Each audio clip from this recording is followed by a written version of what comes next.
ದಿಕ್ಕು ದಿಕ್ಕಲಿ ಭಾವಬಂಧನ,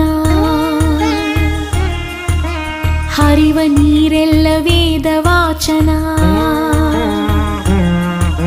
ಸುತ್ತ ಗಾಳಿಯಲ್ಲಿ ಶಾಂತಿ ಚಿಂತನ, ಮಣ್ಣ ಕಣಕಣದಿ ಕರುಣೆ ಕಂಪನ.